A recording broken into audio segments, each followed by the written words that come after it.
Welcome back to Preyo Promo.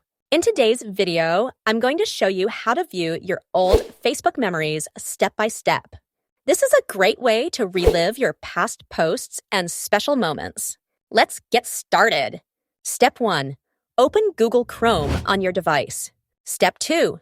In the search bar, type fb.com and log in to your account. Step 3.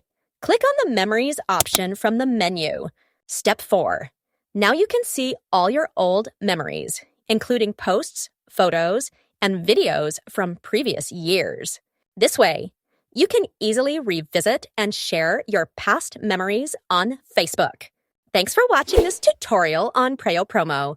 If you found it helpful, don't forget to like, comment, and subscribe for more simple and professional tech guides.